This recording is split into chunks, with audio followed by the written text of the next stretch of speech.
Hello everyone,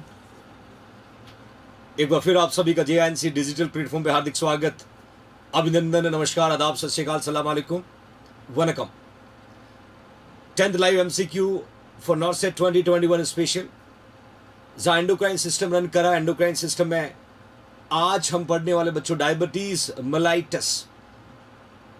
mellitus के साथ साथ इंसुलिन थेरेपी और उन पे बनने वाले इंपॉर्टेंट MCQ जो नॉर्सेट के पर्पज से बहुत ज़्यादा इंपॉर्टेंट है। तो आज की इंपॉर्टेंट क्लास का लिंक जो है मैक्सिमम फ्यूचर नर्सिंग ऑफिसर तक शेयर करें, then will be carry on my loving future nursing officers. Here you can see everybody, diabetes mellitus. लक्ष्य ज़्यादा दूर नहीं है, बस अपनी रफ्तार थोड़ी तेज करनी है। आज पढ़कर कल अपनी सफलता की कहानी लिखनी है। लक्ष्य जो है अब ज़्यादा दूर नहीं है, बस अपनी रफ्तार स्पीड को थोड़ा बढ़ाना है। आज हम जो स्टडी करें वो कल अपनी सफलता की कहानी लिखेगी बच्चों। इसीलिए जिस फेज में अभी आप स्टडी कर रहे हो, थोड़ा गियर चेंज करें, थोड़ा हार्डवर्क को इंक्रीज करें, थोड़ा ड्यूरेशन इंक्रीज करें, क्योंकि जैसे जैसे हम नॉर्सेट के पास पहुंच रहे हैं अपना वर्कलोड बढ़ेगा, तो आपको अपना हार्डवर्क भी बढ़ाना पड़ेगा। तो ये आप सभी फ्यूचर नर्सिंग ऑफिसर के लिए कि लक्ष्य ज्यादा दूर नहीं है, बस अपनी रफ्तार थोड़ी तेज करनी है। आज पढ़कर कल अपनी सफलता की कहानी लिखनी है बच्चों, कहानी लिखनी है my loving future nursing officer. Okay fine, finally आज का इंपॉर्टेंट MCQ आपके सामने है कि वर्ल्ड डायबिटीज डे कब सेलिब्रेट किया जाता है। वर्ल्ड डायबिटीज डे जो है ये कब सेलिब्रेट किया जाता है बच्चों? World diabetes day, quick answer put करेगा my loving future nursing officer.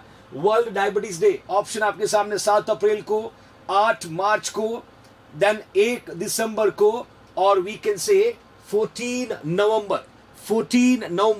4 option आपके सामने है कि वर्ल्ड डायबिटीज डे हम कब सेलिब्रेट करते हैं। When will be celebrating, quick answer put करेगा बच्चों। ओके फाइन, ज्यादातर बच्चों ने 14 नवंबर लिखा है। 14 नवंबर आंसर आपका मिल रहा है बच्चों। क्या बात है, फंटास्टिक कंट्रीब्यूशन, बिल्कुल एब्सोल्युटली करेक्ट आंसर। 14 नवंबर सही है एग्जैक्टली बच्चों। 14 नवंबर को ही हम चिल्ड्रंस डे मनाते हैं। ये भी एग्जाम का क्वेश्चन है। वर्ल्ड चिल्ड्रन डे भी इसी दिन सेलिब्रेट किया जाता है, that we can say 14 November. Thank you so much Mansi Solanki, शुक्रिया बच्चा। 14 नवंबर। एक और बात बताना चाहता हूं, आप सभी को अच्छे से पता होगा, that we can say WHO day जो है वो 7 अप्रैल को मनाया जाता है। 7 अप्रैल को महिला दिवस जो है वो लगभग, और 1 दिसंबर को that we can say AIDS day बच्चों।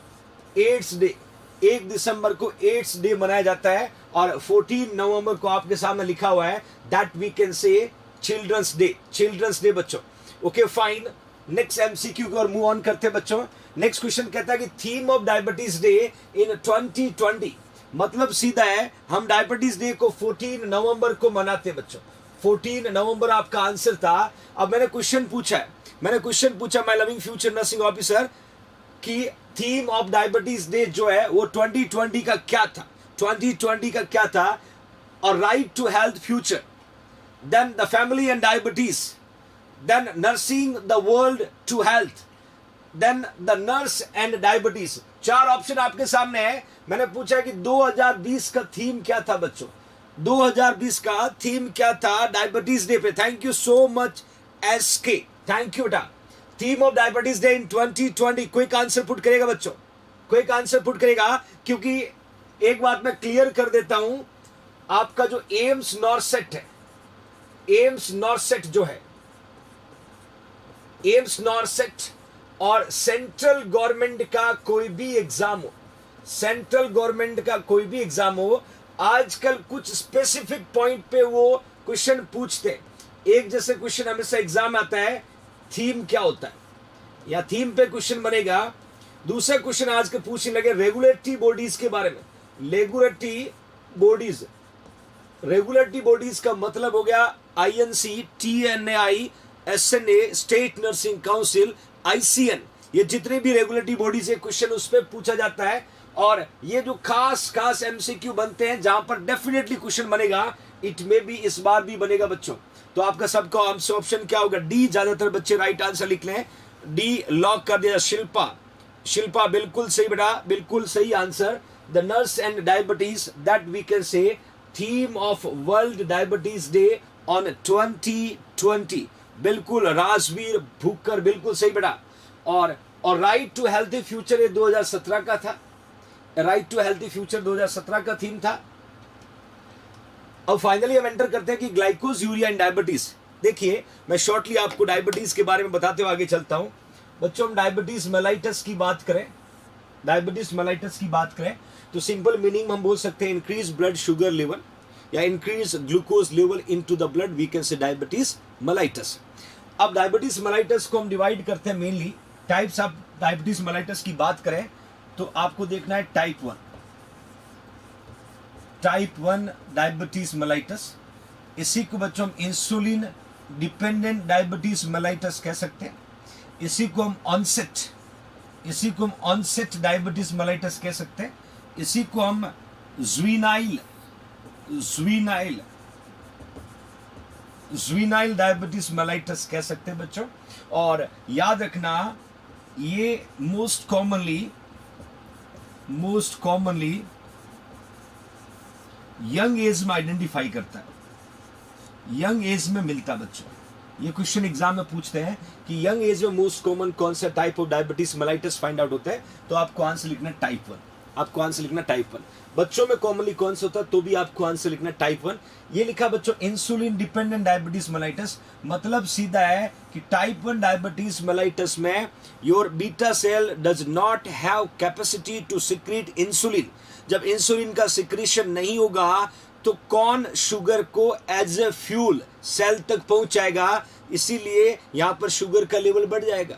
शुगर का लेवल क्या हो जाएगा बच्चों? बढ़ जाएगा। तो याद रखना टाइप 1 डायबिटीज मेलाइटस जो है इसका मेन जो कॉज होता है ऑटो इम्यून। और ऑटो इम्यूनिटी के द्वारा क्या होगा? बीटा सेल का डिस्ट्रक्शन होगा, destruction of beta cell.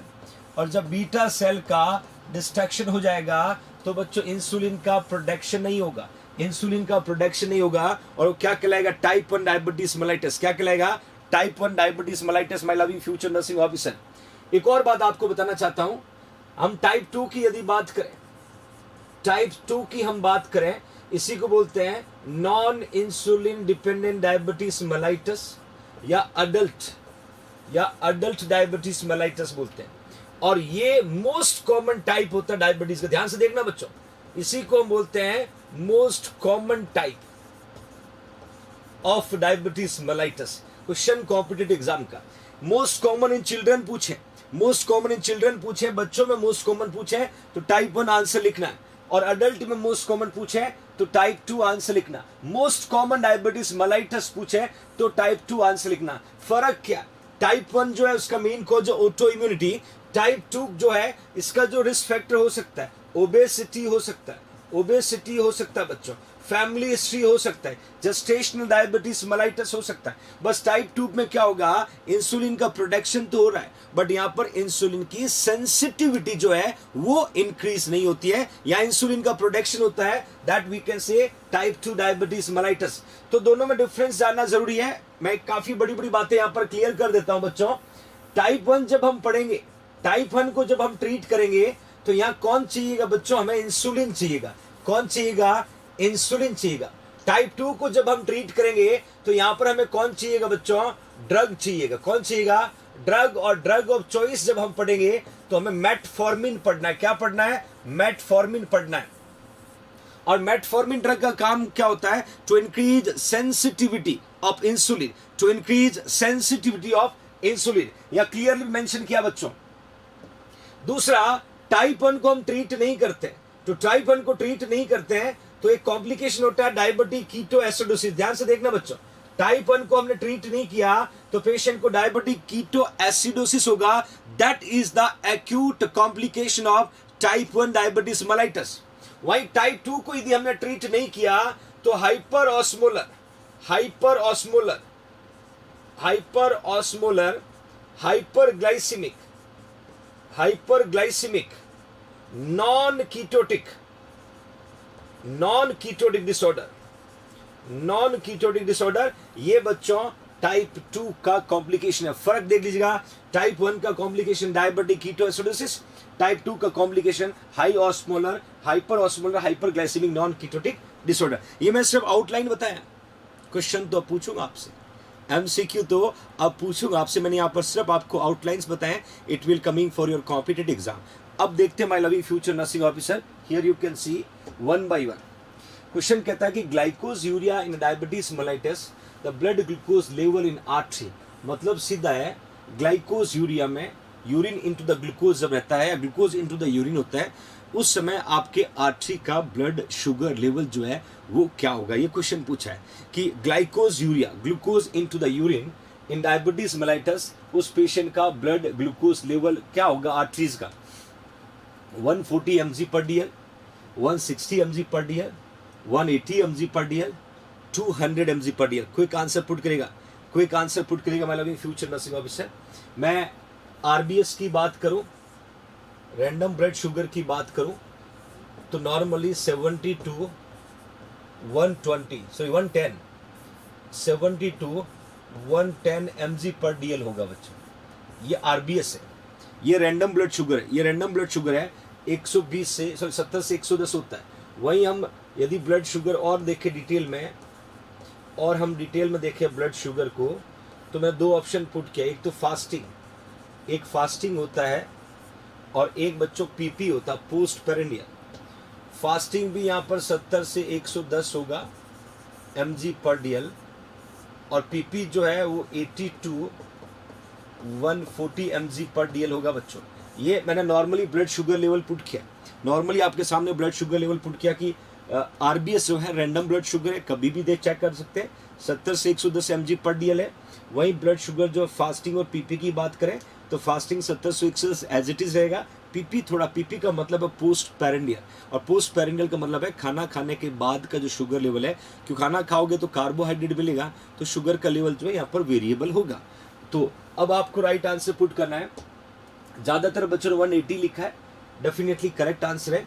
Artery में जो ब्लड ग्लूकोज लेवल है, यदि वो 180 mg पर डीएल से ज़्यादा या उतना है, तो हम कह सकते हैं पेशेंट को ग्लाइकोज यूरिया, हम कह सकते हैं पेशेंट को glycosuria. My loving future nursing officers, ये यहाँ तक पिक्चर क्लियर होगी। अब दूसरा इंपॉर्टेंट पैरामीटर देखिएगा, यदि आपसे कभी ऐसा पूछ लें आर्टरी की जगह वेन दे दे, आर्टरी की जगह वेन दे दे, तो आपको क्या लिखना होगा, 170 mg पर डीएल। दोनों में डिफरेंस देखिएगा, दोनों में डिफरेंस देखिएगा। यदि आपको पूछे पेशेंट को ग्लाइकोज यूरिया था, मतलब सीधा पेशेंट के यूरिन में ग्लूकोज पाया गया, तो आर्टरी का नॉर्मली ब्लड शुगर कितना होना चाहिए, वेन का नॉर्मली ब्लड शुगर कितना होना चाहिए। तो आपसे आर्टरी का जब पूछा तो वेन का भी पूछा जा सकता है। आर्टरी में 180 mg पर डीएल है, तो समझ जाना पेशेंट को ग्लाइकोज यूरिया है। वेन में ब्लड निकाल के चेक किया तो 170 mg पर डीएल है, तो समझ जाना पेशेंट को ग्लाइकोज यूरिया था। Okay fine, okay fine. इसके अलावा मैं फर्दर नेक्स्ट क्वेश्चन की ओर मूव ऑन करूं। विच of the following symptom do not present in hyperglycaemia. देखिए बच्चों, कौन से क्लिनिकल मैनिफेस्टेशन है जो हाइपरग्लाइसीमिया वाले पेशेंट में नहीं फाइंड आउट होगा। देखिए ट्रिकी क्वेश्चन है, ट्रिकी क्वेश्चन है। Which is the following symptom do not present in hyperglycaemia, in hyperglycaemia. Option देखिएगा, extreme thirst, then hunger, शुक्रिया Vishwanath, then blood glucose level less than 60 mg per dl, और we can say glycose urea, मतलब इन चारों में से कौन सा symptom do not present, do not present. Question ये पूछा है, शुक्रिया रघुवीर परियार मेरा बच्चा, शुक्रिया। डू नॉट प्रेजेंट मतलब पेशेंट को हाइपरग्लाइसीमिया है, चारों में से वो कौन सा सिम्टम है जो उस पेशेंट में नहीं प्रेजेंट होगा, नहीं प्रेजेंट होगा। सोच के आंसर देना। रामजी गुप्ता ने गलत कर दिया। देखिए ये गलती मत दोहराइएगा प्लीज, बहुत इजी एमसीक्यू है, यही तो ट्रिकी क्वेश्चन बोला जाता है। क्वेश्चन आपके सामने फिर भी आंसर गलत हो रहा है, फिर भी आंसर गलत हो रहा है बच्चों। ओके फाइन, फटाफट आंसर दीजिएगा, फटाफट आंसर पुट करिएगा।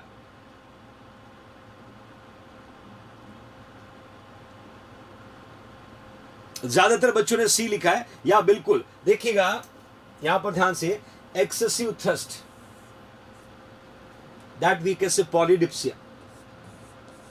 क्या बोलते हैं बच्चों? Polydipsia, that we can say excessive thirst. Hunger, that we can say polyphagia, polyphagia, excessive hunger. Glycosuria, यहां लिखा blood glucose level less than 60, और ये सिम्टम तो हाइपोग्लाइसीमिया का है ना बच्चों, ये सिम्टम तो हाइपोग्लाइसीमिया का है। हाइपोग्लाइसीमिया वाले पेशेंट के अंदर आपको ब्लड शुगर लेवल है वो लेस देन 70 मिलता है, लेस देन 70 मिलता है। बिल्कुल रविंद्र सिंह, बहुत बढ़िया बच्चा, बहुत सही आंसर। तो मैं बताना चाहता हूं, जैसे ये इस क्वेश्चन के अकॉर्डिंग आपको एग्जाम में क्वेश्चन आता है कि 3P क्या होता है, और यहां लिखना very very very very important for your competitive exam purpose. जरूर मेंशन करेगा, जरूर मेंशन करेगा। और मैंने लिखा 3 मेजर सिम्टम। देखिए पॉलीयूरिया और पॉलीडिप्सिया, ये जो दोनों है ये डायबिटिक इंसिपिडस में भी होते हैं। ये जो दोनों है ये डायबिटिक इंसिपिडस में भी फाइंड आउट होते हैं। और यहाँ एक जो पी ऐड हुआ है, यहाँ एक जो पी ऐड हुआ, that we can say polyphagia, excessive hunger जिसको बोलते हैं। देखिए excessive urination, excessive thirst, excessive hunger, इन 3P को अपन क्या बोलते हैं बच्चों? Patient suffer with the diabetes mellitus. हो सकता है आपके कॉम्पिटिटिव एग्जाम के पर्पस से यदि हम देखें, कॉम्पिटिटिव एग्जाम के पर्पस से हम देखें तो पॉलीयूरिया, पॉलीडिप्सिया, ये डायबिटिक इंसिपिडस में भी हम पढ़ते हैं, डायबिटिक इंसिपिडस में भी हम पढ़ते हैं। यहाँ पर थोड़ा वेरिएशन मैंने मेंशन किया, it will asking in your competitive exam. Okay fine, next question क्या कहता है? विच of the following patient is at most risk? कौन सा पेशेंट है जो सबसे ज्यादा रिस्क पे होगा? Patient suffer with the second type, मतलब insulin, that we can say non insulin dependent diabetes mellitus का पेशेंट है। और उस पेशेंट में चारों में से कौन सा जो है मोस्ट रिस्क है? कौन सा जो बच्चों मोस्ट रिस्क है? देखिएगा ऑप्शन एक में लिखा है 6 ईयर ओल्ड गर्ल है, recovering from the viral infection with family history of diabetes. 6 साल की बच्ची है, वायरल हेपेटाइटिस से ठीक हुआ है, उसके परिवार में डायबिटीज। देखिए यदि फैमिली हिस्ट्री हो तो फैमिली हिस्ट्री में कमिंग जनरेशन को डायबिटीज आ तो सकता है, बट नॉट 100% श्योर नहीं है बच्चों। बी में लिखा है ए 28 ईयर ओल्ड मेल, और साथ में we can say BMI, body mass index जो है वो 49 है। 49 तो बच्चों सीवियर ओबेसिटी को इंडिकेट करता है, ओबेसिटी को इंडिकेट करता है। और ओबेसिटी जो है ये डायबिटीज मलाइटस में टाइप 2 का कार्डिनल रिस्क फैक्टर, ध्यान से देखना बच्चों, cardinal risk factor. Cardinal risk factor का मतलब ये मेन रिस्क फैक्टर है। किसका मेन रिस्क फैक्टर बच्चों? ये टाइप 2 डायबिटीज मलाइटस डेवलप होने का, that we can say obesity, that we can say obesity. तो 28 ईयर ओल्ड मेल है, उसकी BMI जो है 49 है। ये 76 year old female with the history of cardiac disease है। और none of the option provided, कौन सा वो राइट आंसर है बच्चों इसमें? ABCD में जो पेशेंट इन चारों में से most risk to develop type 2 diabetes mellitus, quick answer put करेगा बच्चों, फटाफट आंसर पुट करिएगा। ऑलमोस्ट बच्चों ने यहां पर बी लिखा है, ऑलमोस्ट बच्चों ने यहां पर बी लिखा, बिल्कुल सही, क्योंकि ओबेसिटी मैंने कहा था बच्चों, you should remember type 2 diabetes risk factor are related to lifestyle. Being obese is at risk because 30 से ज्यादा यदि पेशेंट को BMI आता है मेल में, we can consider obesity, we can consider obesity बच्चों। Okay fine, okay fine, that's over everyone,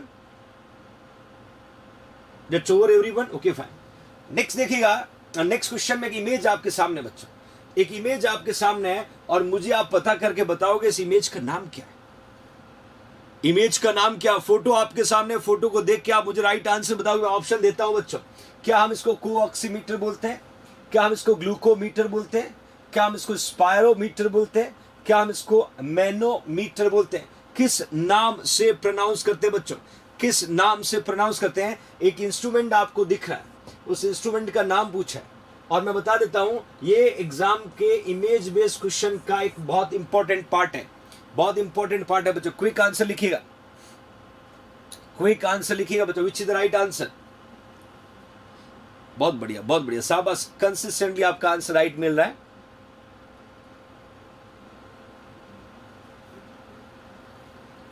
बिल्कुल, glucometer आपने लिखा, आपका आंसर एब्सोल्युटली करेक्ट है।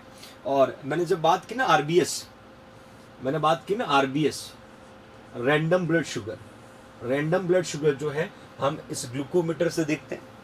ये जो है ये स्ट्रिप होती है, ये स्ट्रिप होती है, ये वो एरिया है जहां पर हम ब्लड को पुट करते हैं, ब्लड को पुट करते हैं।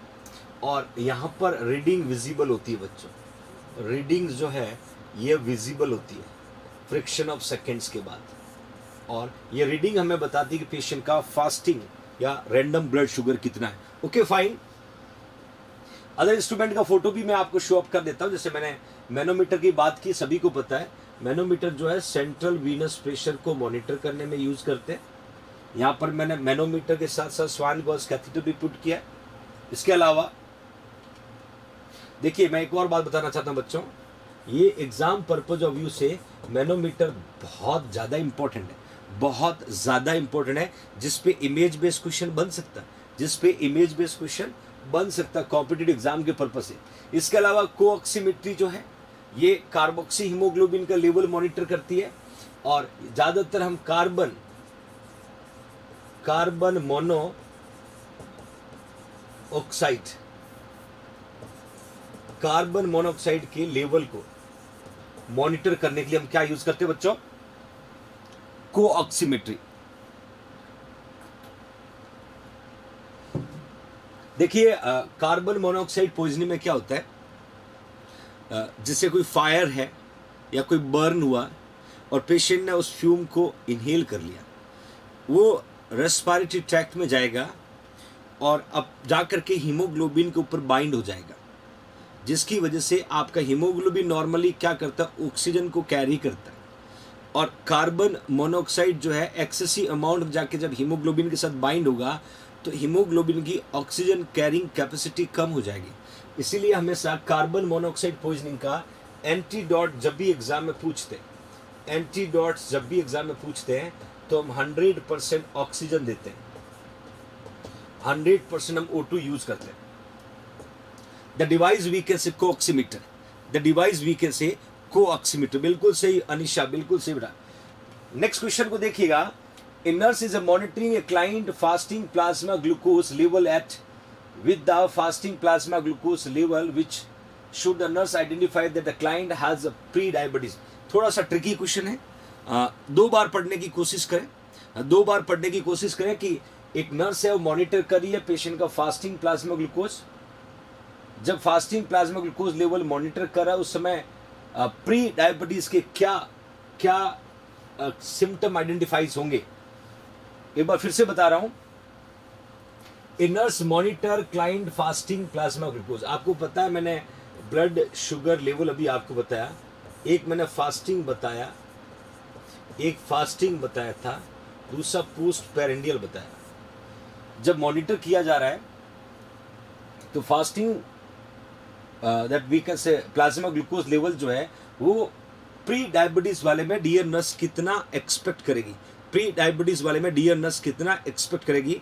क्या हम कह सकते हैं कि 70 mg पर डीएल होगा, 100 mg पर डीएल होगा, 130 mg पर डीएल होगा और 160? 4 अलग अलग ऑप्शन दिए बच्चों, 4 अलग अलग ऑप्शन दिए, आपको एक चूज करना है। Don't try to put maximum answer, एक आंसर को चूज करना है। मैंने बार बार हिंट दिया है कि हम प्री डायबिटीज को चेक करने आए हैं, हम प्री डायबिटीज को चेक करने आए हैं बच्चों। तो कितना ब्लड शुगर लेवल मिलेगा, कितना ब्लड शुगर लेवल मिलेगा? या बिल्कुल absolutely that is 100, that is 100 because मैं मेंशन करना चाहूंगा यदि जो ब्लड शुगर लेवल है फास्टिंग वो 100 से 125 तक हम क्या कंसीडर करते हैं, हम प्री डायबिटीज कंसीडर करते हैं। मतलब सीधा है 70 से 110 तो नॉर्मल था, और ऑलमोस्ट देखा जाए हम 100 से 125 तक कंसिडर करते हैं प्री डायबिटीज। ये छोटे छोटे बेसिक एमसीक्यूज है जिनको हम सीरियस नहीं लेते और ध्यान नहीं देते हैं, और ये एमसीक्यू हमें सिलेक्शन से रोक देते हैं। तो you should try to know everybody कि मैंने लिखा है कि हम फास्टिंग ब्लड ग्लूकोज लेवल यदि 100 से 125 है, हम उसको कंसीडर कर सकते हैं कि वो प्री डायबिटीज है। वहीं यदि हम देखें कि पीपी जो है, नॉर्मली पीपी 180 टू 140, 80 टू 140 होता है, 80 से 140 होता है, और यदि ये 140 से 199 mg पर डीएल मिला तो हम बोल सकते हैं प्री डायबिटीज। तो ये दोनों पैरामीटर बहुत ज्यादा इंपॉर्टेंट है कि एक पेशेंट का फास्टिंग और पीपी कितना होगा, तो we can consider my loving future nursing officer, that we can consider कि कितना होगा, तो हम इसको फास्टिंग और पीपी में प्री डायबिटीज कंसीडर करेंगे। तो आपके सामने फास्टिंग बच्चों हमें 100 से 125 तक कंसीडर कर सकते हैं, पीपी 140 टू 199 तक हम कंसीडर कर सकते हैं, that we can say pre diabetes. Okay fine, next देखिएगा कि the goal for pre prandial blood glucose for those with the type 1 diabetes, मतलब टाइप 1 डायबिटीज का पेशेंट है उनके लिए प्री पेरेंडियल का बोल सकते हैं बच्चों फास्टिंग कितने तक लेके आने का गोल है। देखिए हर क्वेश्चन में लैंग्वेज के अंदर कहीं ना कहीं आपको कंफ्यूजन जरूर होगा। रिविका सिंह शुक्रिया बच्चा, thank you so much, thank you बेटा। The goal for pre prandial blood glucose level those which type 1 diabetes is less than 80, less than 130, less than 180, less than 6%, less than 6% my loving future nursing officer. Okay fine, मैंने क्या पूछा है, type 1 diabetes, और type 1 diabetes का preprandial का मतलब हो गया फास्टिंग, प्री पेरेंडियल का मतलब हो गया फास्टिंग ब्लड शुगर लेवल है, कितने से कम लेके आना है। We can say that control में, ये पेशेंट का शुगर जो है वो कंट्रोल में। अलग अलग व्यूज बच्चों के लगातार मुझे मिल रहे हैं।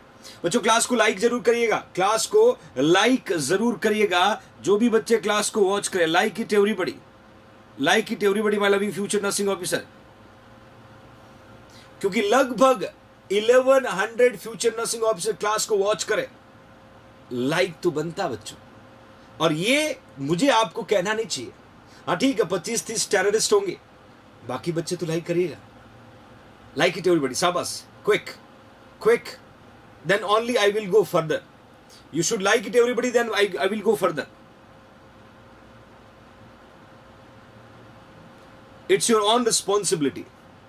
It's your own responsibility, my loving future nursing officers. Yes, keep it up. This is the only way you should give carbohydrate towards your teacher. This is the only way you should deliver CHO. You should deliver carbohydrate. और इसमें भी आप आलस दिखा रहे बच्चों, फटाफट करेंगे, I will check it.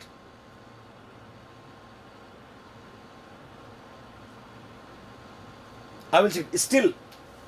Still remaining. You will finish it, then I will go further. Okay, fine. आपका राइट आंसर मिल गया बच्चों, बिल्कुल लेस देन 130, क्योंकि फास्टिंग जो है वो 70 से 110 होता है और टारगेट 110 से कम का होता है। बस यहां पर जो रीडिंग लिखा है उसके हिसाब से हमें कंसीडर करना होता है, that we can say less than 130, less than 130, my loving future nursing officer.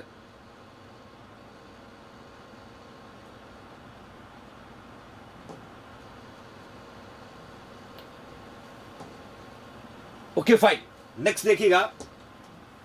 Next एक इंपॉर्टेंट इंफॉर्मेशन के साथ मैं एक क्वेश्चन को कैरी करूंगा। आपने सुना है the 15-15 rule of diabetes mellitus. Diabetes mellitus के रूल है 15-15 जो रूल है, पहले इसको पढ़ते फिर मैं एक क्वेश्चन आपसे पूछूंगा। ये ज्यादातर हम डायबिटीज मेलाइटस वाले पेशेंट में यूज करते हैं बच्चों। रूल ऑफ 15-15, देखिए क्या है रूल क्या कहता है कि आप जो है वो 15 ग्राम कार्बोहाइड्रेट आपका जो है वो रेज करता है आपका blood sugar, and check it after 15 minutes. मतलब क्या है, एक पेशेंट है, ध्यान से देखना बच्चों, पेशेंट को क्या था, हाइपोग्लाइसीमिया। मतलब उसका ब्लड शुगर क्या था, less than 70 mg per day.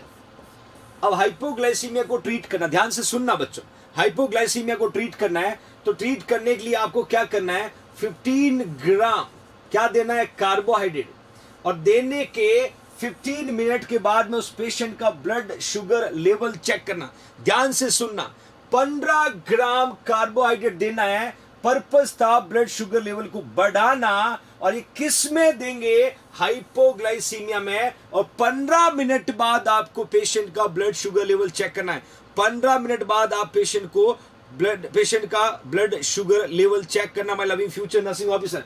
मतलब सीधा है 15 gram carbohydrate to raise your blood sugar and to check it after 15 minute. इस रूल का नाम क्या, 15-15, या वी कैन से 15-15, 15-15। एक और इंपॉर्टेंट बात बताता हूं बच्चों, एक और इंपॉर्टेंट बात बताता हूं, हमें if it is still below, यदि ये करने के बाद में शुगर का लेवल कम है तो हमें दूसरा डोज दे देना है।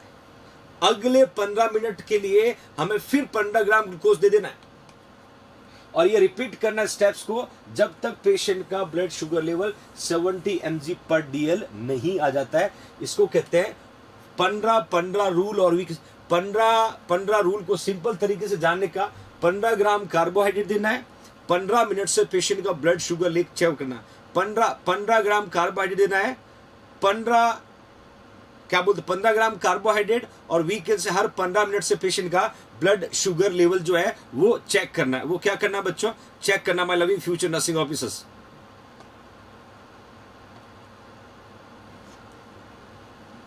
Okay fine, okay fine, next देखिएगा। अब एक क्वेश्चन आपसे पूछूंगा, यहां 15-15 रूल आपको समझ में आ गया, 15-15 रूल आपको समझ में आ गया बच्चों, यस और नो, ओके फाइन। अब आप यहां पर देखिए क्वेश्चन पुटअप किया, क्वेश्चन क्या कहता है, a student with type 1 diabetes, एक पेशेंट था, उसको कौन सा डायबिटीज था, टाइप 1, पेशेंट को टाइप 1 डायबिटीज था, और tell the nurse she is feeling light headed, nurse को बोल रहा है कि मुझे लाइट हेडेड फील हो रहा है, और स्टूडेंट का ब्लड शुगर हमने चेक किया तो कितना मिला बच्चों, 60 mg पर DL। पेशेंट का ब्लड शुगर कितना मिला, 60 mg पर DL मिला। इसका मतलब है पेशेंट को क्या था, हाइपोग्लाइसीमिया, पेशेंट को क्या हो गया, हाइपोग्लाइसीमिया। मतलब अब इस पेशेंट को यूजिंग 15-15 रूल नर्स शुड, अब डियर नर्स इस रूल के अकॉर्डिंग क्या करेगी, डियर नर्स इस रूल के अकॉर्डिंग क्या करेगी, एक पेशेंट को टाइप 1 डायबिटीज था, लाइट हेडनेस उसको हो रहा था, शुगर लेवल चेक किया, 60 mg पर DL मिला, रूल ऑफ 15-15 में क्या देंगे बच्चों। अब आपके सामने ऑप्शन पुट कर रहा हूं, ऑप्शन ए में लिखा है give 15 ml of juice and give another 15 ml in 15 minute.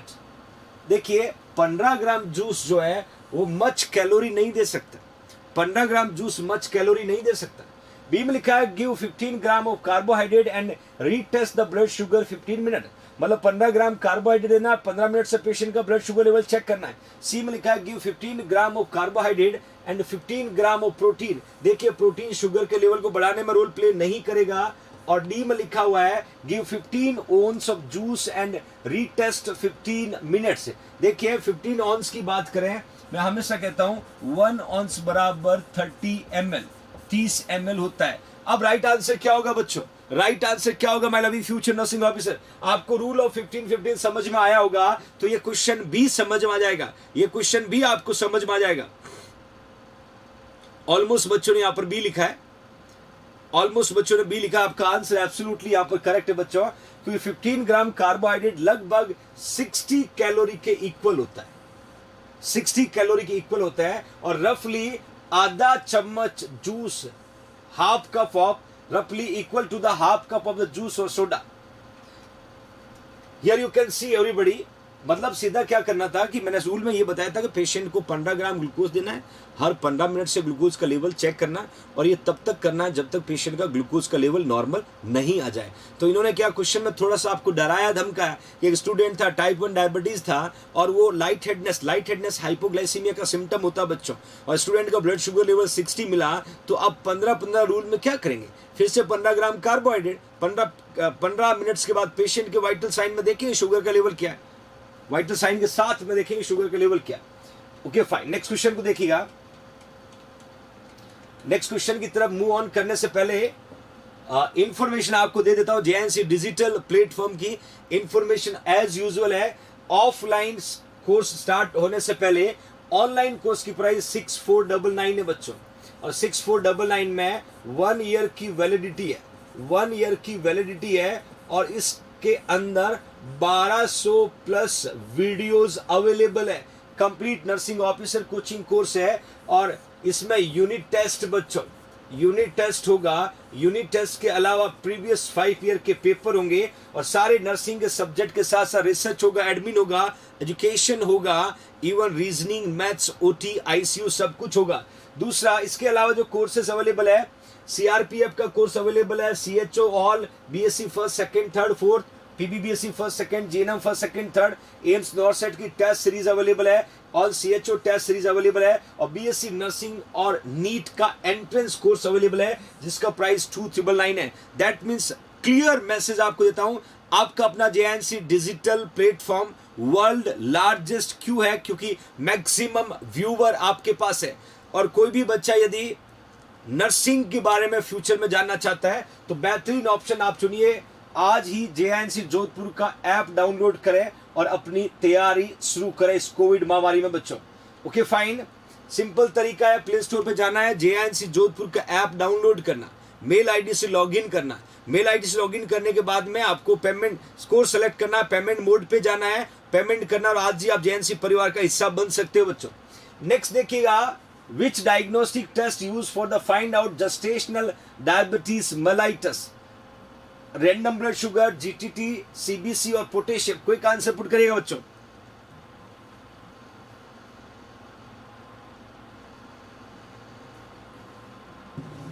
Question कहता है कि कौन सा डायग्नोस्टिक टेस्ट जो है वो जेस्टेशनल डायबिटीज मेलाइटस को फाइंड आउट करने में मदद करता है?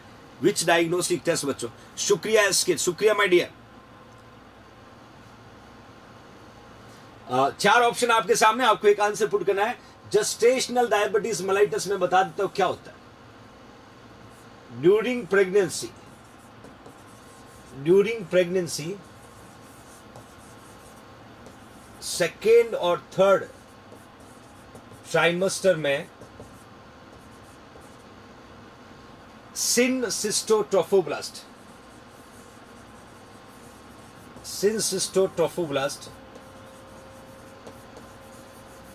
एक सेल है जो human placental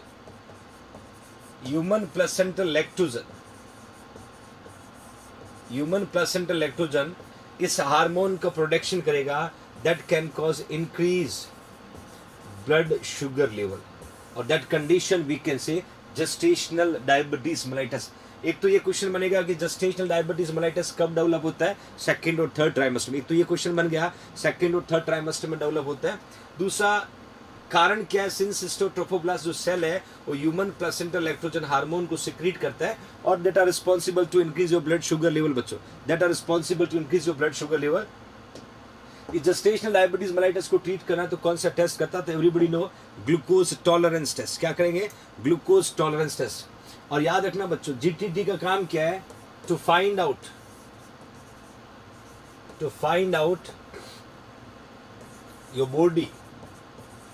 your body response toward tolerate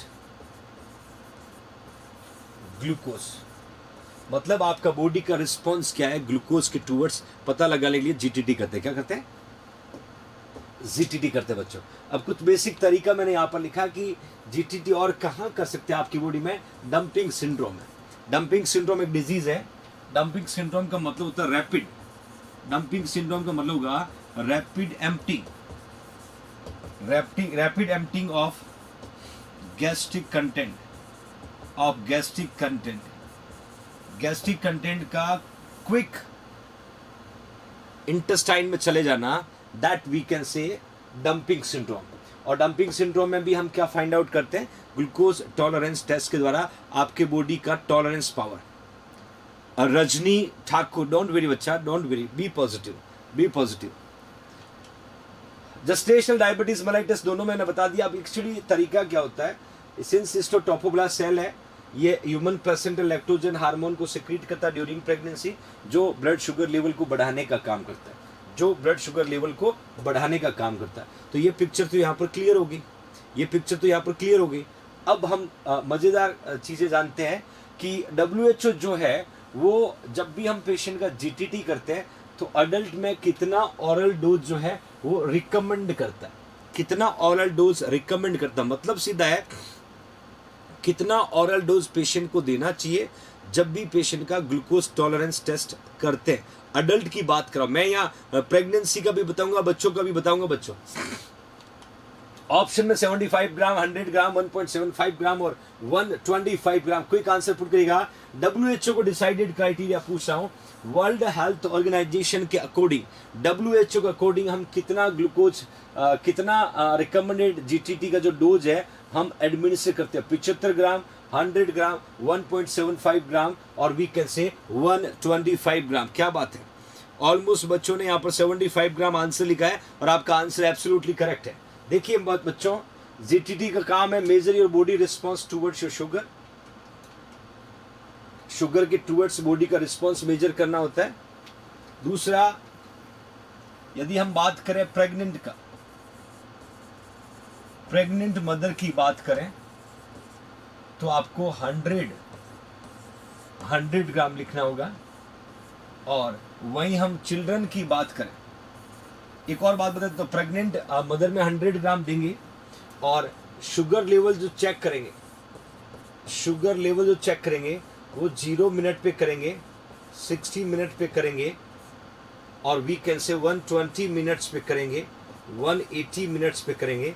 मतलब ये ग्लूकोज देने के बाद में अलग अलग ड्यूरेशन में पेशेंट का ब्लड शुगर लेवल चेक करते हैं और इससे हमें पता चलता है कि पेशेंट का शुगर का लेवल क्या बढ़ रहा है, कम हो रहा है। Then we can identify exactly, we can identify exactly.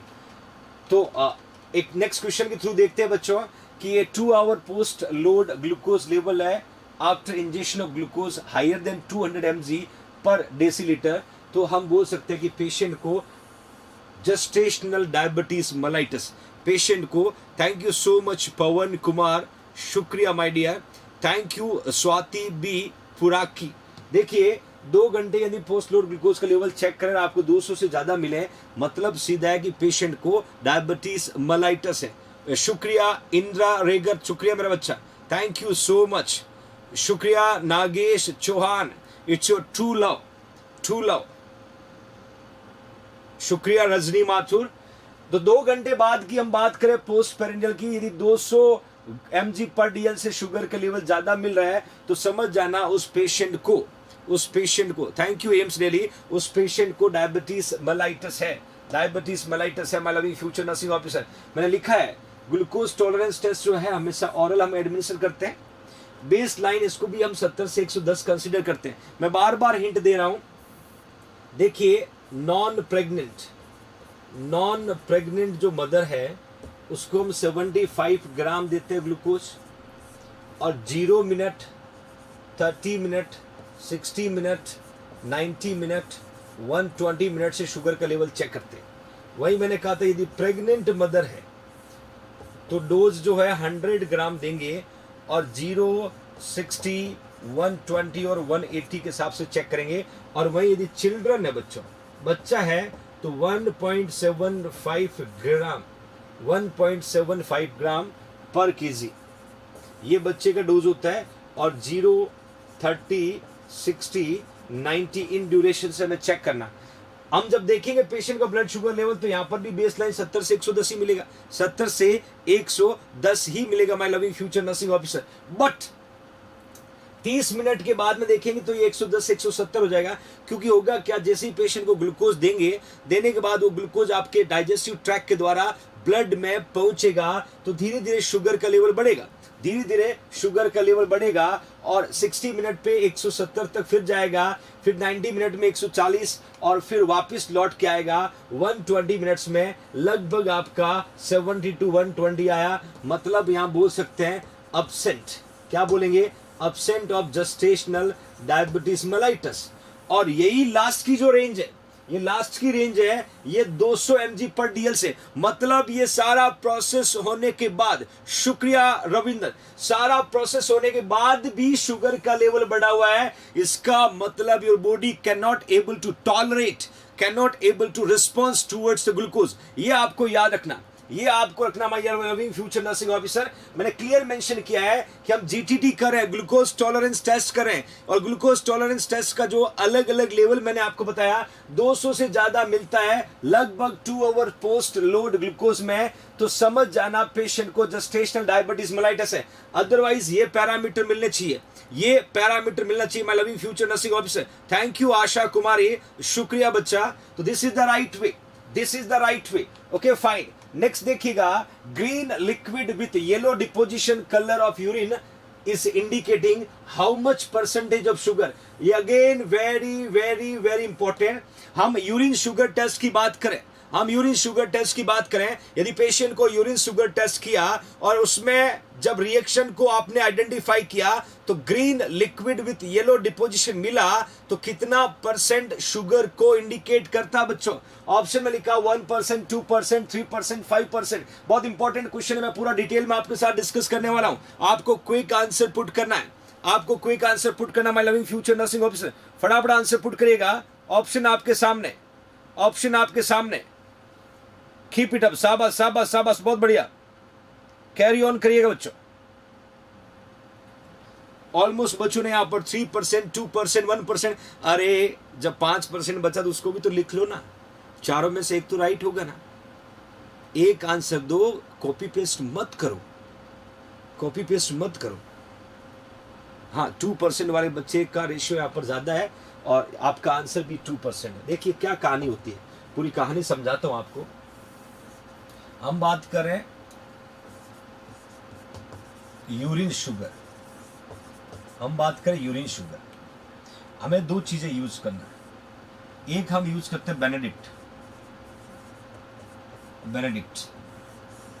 दूसरा हम यूज करेंगे यूरिन, दूसरा हम यूज करेंगे यूरिन। अब यहां पर भी क्वेश्चन बनेगा कि बेनेडिक्ट कितना यूज करते हैं, तो आपको आंसर लिखना 5 ml। फिर पूछेंगे बेनेडिक्ट्स का कलर कैसा होगा, आपको आंसर लिखना ब्लू। फिर पूछेंगे बेनेडिक्ट्स का कलर कैसा होता है नॉर्मली, तो आपको आंसर लिखना ब्लू कलर। क्लियर? दूसरा हम यूज करेंगे यूरिन, पूछेंगे यूरिन कितना यूज करते हैं, तो आपको लिखना 6 to 8 ड्रॉप। छोटे छोटे सारे क्वेश्चन आपको बताते हुए आगे चलता हूं।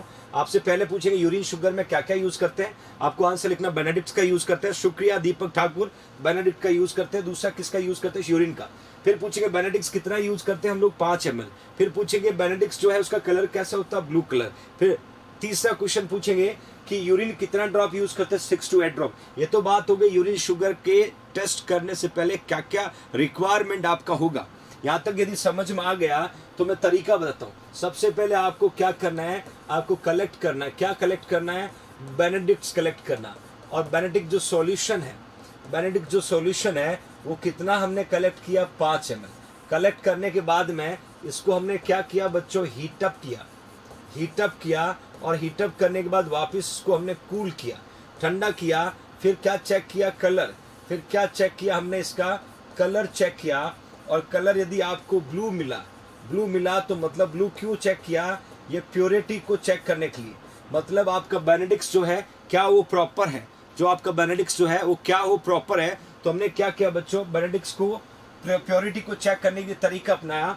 फिर वापस हमने किसको ऐड किया, हमने ऐड किया बच्चों यूरिन को। हमने कितना यूरिन ऐड किया, 6 to 8 ड्रॉप हमने यूरिन को ऐड किया। 6 to 8 ड्रॉप यूरिन को ऐड करने के बाद फिर हमने क्या किया बच्चों, हीटअप किया। देन वापस कूल किया। कूल करने के बाद में फिर हमने क्या चेक किया, कलर। फिर क्या चेक किया, कलर। अब ये कलर आपको बताएंगे कि पेशेंट को कितना परसेंट शुगर है, पेशेंट शुगर है। अब देखिएगा, आपने सबसे पहले बेनेडिक्ट को लिया, 5 ml बेनेडिक्ट लिया, गर्म किया, ठंडा किया, कलर चेक किया, प्योरिटी के लिए। दूसरा देखिएगा, मांगीलाल बेनीवाल, शुक्रिया माय डियर। दूसरा देखिएगा, फिर हमने यूरिन ऐड किया 6 to 8 ड्रॉप। फिर गर्म किया, फिर ठंडा किया, फिर हमने क्या चेक किया, कलर चेक किया। अब ये कलर क्या बताएंगे, ब्लू लिक्विड है, कोई डिपोजिशन नहीं है, मतलब एब्सेंट ऑफ शुगर है। ग्रीन लिक्विड के साथ में देखा विदाउट डिपोजिशन है 1% शुगर है, 1% शुगर। थैंक यू ज्योति वर्मा। मैंने कहा यदि ब्लू कलर है, क्योंकि देखिए नॉर्मली बेनेडिक्स का कलर कैसा था मेरे बच्चों, ब्लू था। बेनेडिक्स का कलर ब्लू था, यूरिन मिलाने के बाद में भी कलर ब्लू है, कोई बदलाव नहीं आया। इसका मतलब पेशेंट के यूरिन में शुगर अब्सेंट है, पेशेंट के यूरिन में शुगर अब्सेंट है। दूसरा देखिएगा, ग्रीन लिक्विड विदाउट डिपोजिशन की बात हुई कब, जब 1% शुगर इंडिकेट करा। देन ग्रीन लिक्विड के साथ येलो डिपोजिशन कब हुआ, जब 2% शुगर। यही तो क्वेश्चन मैंने मेरे बच्चों से पूछा कि green liquid with yellow deposition, आपको आंसर लिखना था 2%, और ज्यादातर बच्चों ने सही आंसर लिखा। शुक्रिया आर्टिस्ट अनी, शुक्रिया बच्चों। और वही बच्चों कलरलेस है, ऑरेंज डिपोजिशन तो 3%। और फाइनली एग्जाम में क्या क्वेश्चन आता है, ब्रिक रेड। एग्जाम में क्वेश्चन जो आता है ब्रिक रेड और 5% शुगर या उससे ज्यादा शुगर को रिप्रेजेंट करता है। याद रखना एग्जाम में urine sugar test will use to find out patient suffer diabetes mellitus with the help of Benedict solution with the help of 6 to 8 drop of urine। इस तरीके से हम पेशेंट का यूरिन शुगर टेस्ट करते हैं, जिससे हमें पता चलता है कि पेशेंट को कितना प्रतिशत शुगर प्रेजेंट है। Are you understand everybody? Are you understand everybody? Can we go further? Can we go further? Okay fine, we'll move further।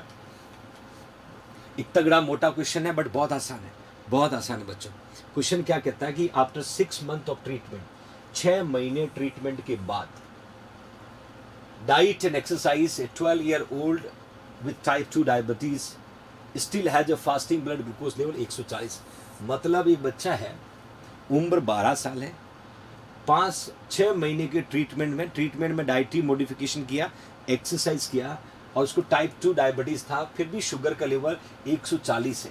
एक बात यहां क्लियर कर लेना मेरे बच्चों, टाइप 2 डायबिटीज, ये पिक्चर क्लियर हो जाएगी, इसी पे क्वेश्चन क्लियर हो जाएगा। शुक्रिया Preeti Bairwa. After 6 months of the treatment with the diet and exercise, 12 year old with type 2 diabetes still has a fasting blood glucose level 140 mg per dl. The primary care provider has decided to begins metformin।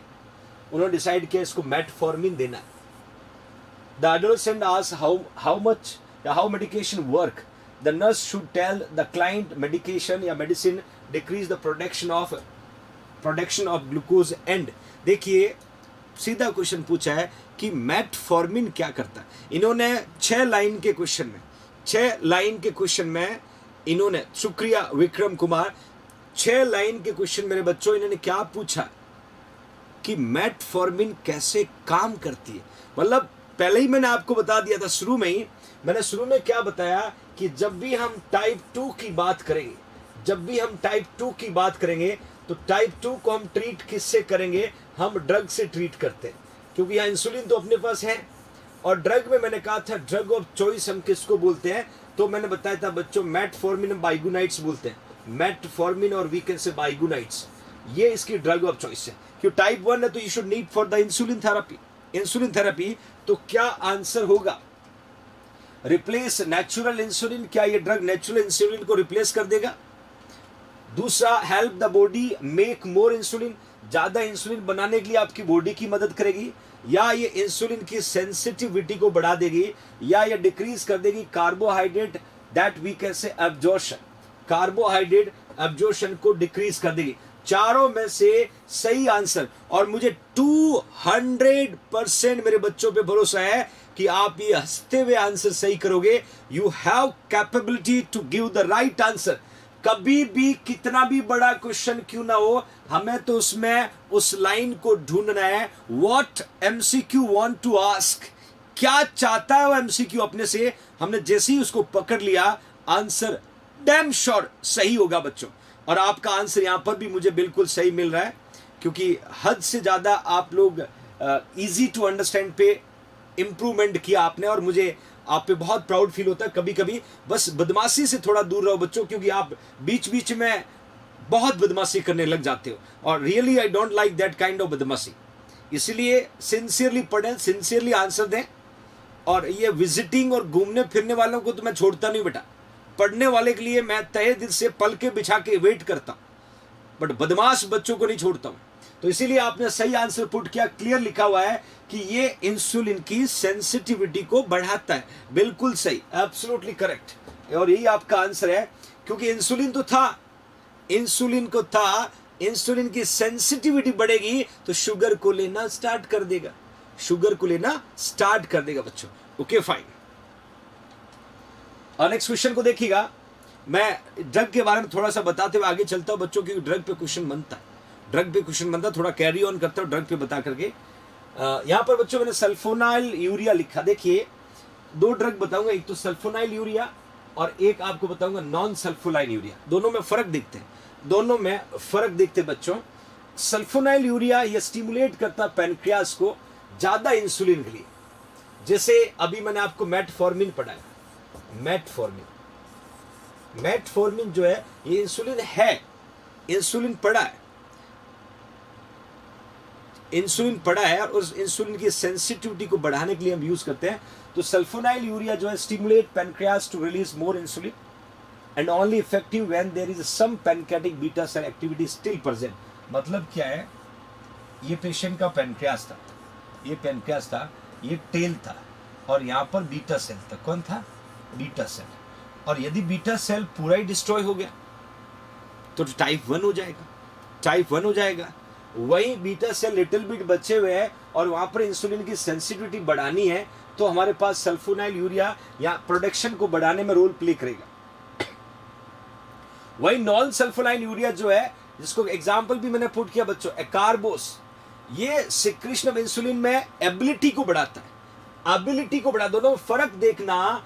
Sulfonyl urea pancreas को stimulate करता है to release insulin, non sulfonylurea promote करता है insulin के secretion के साथ साथ ability of insulin. जब एबिलिटी प्रमोट होगा, इजी टू वर्क हो जाएगा my loving future nursing officer. और वहीं आप सबके फेवरेट ड्रग बाइगुनाइड्स, जिसको मेटफॉर्मिन बोलते हैं, और it is the drug of choice. ये क्वेश्चन एग्जाम का drug of choice patient suffer type 2 diabetes mellitus, और इसका purpose to increase insulin sensitivity. बच्चों ये क्वेश्चन कई बार आया हुआ है, ड्रग ऑफ चॉइस वर्ड आती, कंफ्यूज मत होना, याद आना चाहिए। टाइप 2 में ड्रग यूज करते हैं, टाइप 1 में जब इंसुलिन का प्रोडक्शन नहीं होता है तो हमें इंसुलिन को एडमिनिस्टर करना पड़ता है, और टाइप 2 में जब इंसुलिन का प्रोडक्शन होता है तो हमें उसकी सेंसिटिविटी को बढ़ाना पड़ता है बच्चों। हियर यू कैन सी, तो दैट्स अ बाइगुनाइड्स और वी कैन से मेटफॉर्मिन। अब एग्जाम में एक क्वेश्चन और बनता है कि हमने किसी पर्सन को मेटफॉर्मिन दे रहे हैं, तो मेटफॉर्मिन का साइड इफेक्ट बहुत बार पूछा हुआ है, साइड इफेक्ट को समझना होगा। Suppress hepatic production of the glucose, increase insulin sensitivity, but ये क्या करता है? डायरिया करता है, ये इसका मोस्ट कॉमन साइड इफेक्ट। और मोस्ट डेंजरस पूछे तो लैक्टिक एसिडोसिस। दोनों समझिएगा, दोनों इंपॉर्टेंट क्वेश्चन है कि पेशेंट को मेटफॉर्मिन क्या करेगी, आपके पेरिस्टाल्टिक मूवमेंट को बढ़ा देगी, तो पेशेंट का वेस्ट जो है क्विक बाहर जाएगा, my loving future nursing officer. वहीं दूसरा लैक्टिक एसिडोसिस, मतलब लैक्टिक एसिड को कोज करेगी, तो लैक्टिक एसिड का लेवल बढ़ेगा तो पेशेंट को मेटाबॉलिक एसिडोसिस हो सकता है। ये डेंजरस कॉम्प्लिकेशन है, मतलब पेशेंट यदि लैक्टिक एसिडोसिस हो गया, we simple way we can say most dangerous या most serious complication for patient suffer with diabetes treated by the metformin. Okay fine, ये तो मैंने कुछ स्पेसिफिक ड्रग आपके सामने पुट किया बच्चों। अब फाइनली हम देखते हैं द नर्स इज कैरिंग, ध्यान से समझना कोशिश करना। Nurse is carrying for the 54 year old का साल का एक पेशेंट है, हॉस्पिटलाइज हुआ, उसको टाइप तो डायबिटीज था। We look for which of the following laboratory test result to obtain information on the patient. देखिए ये क्वेश्चन पूछा है, पास्ट ग्लूकोज लेवल को चेक करने के लिए कौन सा टेस्ट करेंगे? पास्ट ग्लूकोज लेवल को चेक करने के लिए कौन सा टेस्ट करेंगे बच्चों? क्या हम प्री एल्ब्यूमिन को चेक करेंगे? क्या हम यूरिन कीटोन को चेक करेंगे? क्या हम फास्टिंग ग्लूकोज लेवल को चेक करेंगे? क्या हम ग्लाइकोसाइलेटेड हीमोग्लोबिन के लेवल को चेक करेंगे? बिल्कुल पवन कुमार, क्या बात है बच्चों, fantastic my loving future nursing officer. बदमाश बच्चों को आंसर तो टिप्स पर रहते हैं, क्वेश्चन पुट करने से पहले ही आ जाते हैं। क्वेश्चन ऐसे पूछा है कि एक पेशेंट है, और वो पेशेंट हॉस्पिटल में एडमिट हुआ, उसका केयर किया जा रहा है, डायबिटीज है, बट हमें ये देखना कि डायबिटीज का पिछले 3 से 4 महीने में क्या हालात रहा होगा। तो बच्चों कौन सा टेस्ट करेंगे? 4 ऑप्शन आपके सामने, पास्ट ग्लूकोज लेवल, और ये 3 to 4 मंथ प्रीवियस की बात कर रहा हूं, 3 से 4 महीने पहले के ब्लड ग्लूकोज लेवल को चेक करना है। तो हम यहाँ कौन सा टेस्ट करेंगे? हाँ बेटा, यहाँ लिख देता हूं HbA1c। अब तो समझ गए होंगे, अब तो समझ गए होंगे, आंसर गलत होने ही नहीं चाहिए। अब हो गया तो बच्चों, मैं आपके मोबाइल में आके मैं आपको मार लगाऊंगा, ध्यान रखना। यस, बिल्कुल सही आंसर, बिल्कुल सही आंसर। और मैं एक बार फिर से कह देता हूं आपको, ये 200% एग्जाम में पूछे जाने वाला एमसीक्यू, 200%। आपने याद होता तो मैं प्रीवियस पेपर कुछ सॉल्व करवाए थे, उसमें देखा होगा ये क्वेश्चन तो आया हुआ है, ये क्वेश्चन तो आया हुआ है। और that we can say glycosylated haemoglobin level. Okay fine. एक और एमसीक्यू कि blood sugar is well control when the haemoglobin A1c, कितना HbA1c होगा? हम कह सकते हैं कि ब्लड शुगर लेवल आपका वेल कंट्रोल है, ब्लड शुगर लेवल आपका कंट्रोल में है। अब यहां पर मैंने HbA1c के रिजल्ट पे क्वेश्चन पूछ लिया, रिजल्ट पे क्वेश्चन पूछा है, आंसर आपके सामने है 57, 64, 65 और 90, 130। मैंने क्वेश्चन क्या बोला है? वेल कंट्रोल, ये क्वेश्चन है मेरा बच्चों, वेल कंट्रोल। कितना स्कोर होगा? We can say well control. बच्चों कितना स्कोर होगा? Well control we can say. Option आपके सामने 4 दिए हुए, ऑप्शन 4 दिए हुए बच्चों। क्विक आंसर पुट करेगा, क्विक आंसर पुट करेगा my loving future nursing officers. ABCD लिखना होगा, वेल कंट्रोल, वेल कंट्रोल में ए आंसर लिखा आपने, एब्सोल्युटली करेक्ट। बिलो 5.7, याद रखना बिलो 5.7। ये ट्रिक्स आपको याद होगी HbA1c की। मैं हमेशा कहता हूं 57 लिखना, फिर लिखना बच्चों 64 लिखना, फिर लिखना बच्चों 65 लिखना, 57, 64, 5.7, 6.4, 6.5। परसेंटेज जरूर लिखें, परसेंटेज जरूर लिखें।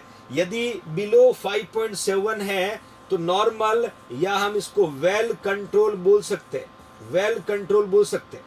5.7 से 6.4 तक पहुंचा तो इसको प्री डायबिटीज हमने कंसीडर किया। 6.5 से ज्यादा हुआ तो हमने डायबिटीज मेलाइटस कंसीडर किया। 57, 64, 65, बदमाश बच्चों को याद है 57, 64, 65। याद रखने का तरीका ये मैं इसलिए आपको क्लियर कहता हूं, ये क्वेश्चन ऐसा कोई एग्जाम नहीं छोड़ता है जहां इसको पूछा नहीं जाता। It must be asking again and again, you will have capability to give the right answer. Okay fine. तो ये राइट आंसर होगा HbA1c की हम बात करें बच्चों। Finally will move towards insulin therapy. We are going to see exactly insulin therapy और उस पर बनने वाले MCQ we are going to study बच्चों। देखिए इंसुलिन थेरेपी, पहली बात तो दिमाग में पिक्चर क्लियर करो, हम टाइप 1 में ज्यादातर प्रीफर करते हैं। टाइप 1 का पेशेंट है, टाइप 1 का पेशेंट है, उसको ज्यादा जरूरत है comparison to the type 2। Okay fine. अब बात आती है कि इंसुलिन किसका बना होता है। क्वेश्चन आता है इंसुलिन किसका बना होता है, ये क्वेश्चन एग्जाम में आता है। इंसुलिन 2 चीजों का बना होता है, एक तो पिग और काऊ के पेनक्रियास को, या फिर सिंथेटिकली मेड। देखिए पिग पता है ना बच्चों, पिग पता, पिग फॉरेनर मत बनो अभी, पिग का पूछा मीनिंग हिंदी में पता है ना। और काऊ, इन दोनों के पेनक्रियास से हम ले सकते हैं, या सिंथेटिकली मेड आता है। थैंक यू अनुराग दास। आप पिग और दूसरा मैंने बच्चों पुट किया काऊ, इन दोनों के पेनक्रियास से या फिर सिंथेटिकली मेड आता है। यहां इस पिक्चर को ध्यान से देखिएगा, दिस इज द इंसुलिन। अब it can be store on the room temperature up to the month. आप इंसुलिन को रूम के टेम्परेचर पे लगभग 1 मंथ तक रख सकते हैं। रूम का टेम्परेचर 24 डिग्री सेल्सियस होता है। रूम टेम्परेचर को हम एम्बिएंट टेम्परेचर भी बोलते हैं, दैट वी कैसे रूम टेम्परेचर। क्वेश्चन पूछा, हाँ अब समझ गया, बिल्कुल समझ गया बेटा, इतना बहुत। पिग का फोटो भेज दिया आपने, लाते कहां से आप लोग हैं? बड़े एक्सपर्ट हो गए आप ऑनलाइन आंसर देने में। पिग को कहां से उठा के ले आए बच्चों? पुलिस आ जाएगी पीछे पीछे। क्या बात है, क्या बात है। Okay fine. तो इंसुलिन को हम रूम के टेम्परेचर पर रखते हैं। देखिए जब रूम के अंदर, thank you so much Shubham Medicity, room के अंदर नंबर ऑफ पीपल्स होते हैं या नंबर ऑफ पर्सन होते हैं तो टेम्परेचर कहीं न कहीं डिक्रीज हो जाता है। और रूम का नॉर्मली टेम्परेचर 24 डिग्री सेल्सियस होता है। और यहाँ पर भी रूम का टेम्परेचर हम यूज़ करेंगे पैनक्रियाज के लिया हुआ इंसुलिन को स्टोर करने के लिए। But do not expose directly towards your sunlight, otherwise composition जो है डिस्ट्रॉय हो जाएगा, डैमेज हो जाएगा। जो कंपोजिशन है that going to be loss. तो इसलिए हमें यूज़ नहीं करना है, अल्ट्रावायलेट रे से दूर रखना है, साइड को रोटेट करना 2 to 3 वीक। ये इंपॉर्टेंट क्वेश्चन है, इंपॉर्टेंट क्वेश्चन है।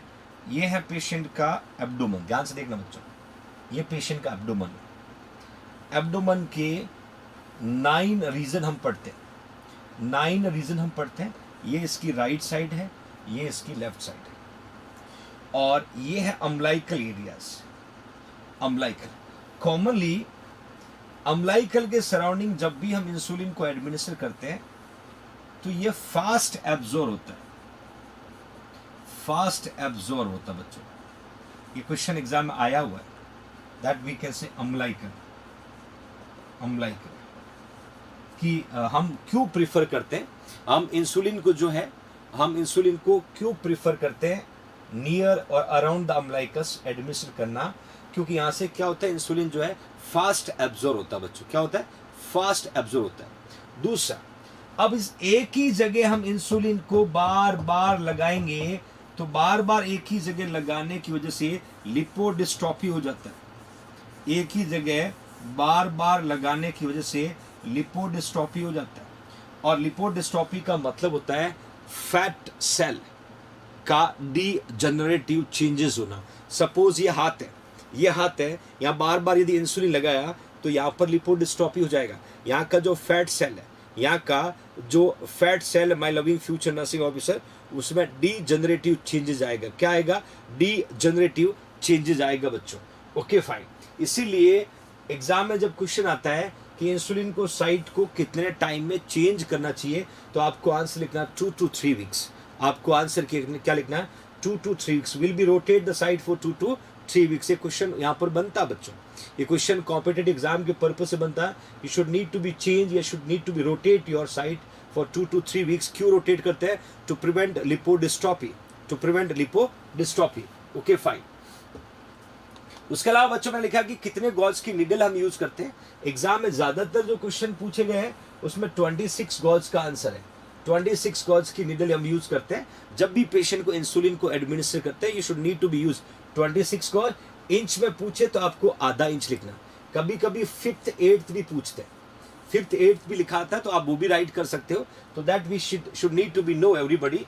और रूट जो है वो सबक्यूटेनियस है इंसुलिन का। कौन नहीं जानता बच्चों? 45 डिग्री एंगल पे सबक्यूटेनियस इंसुलिन को एडमिनिस्टर किया जाता है, एडमिनिस्टर किया जाता है। देखिए मैंने कोशिश की इंसुलिन से बनने वाला हर क्वेश्चन मैं आप तक डिलीवर करूं, क्योंकि ये एक इंपॉर्टेंट टॉपिक एंडोक्राइन सिस्टम है जहां पर क्वेश्चन पूछे जाते हैं, एग्जाम में पूछे ही जाते हैं।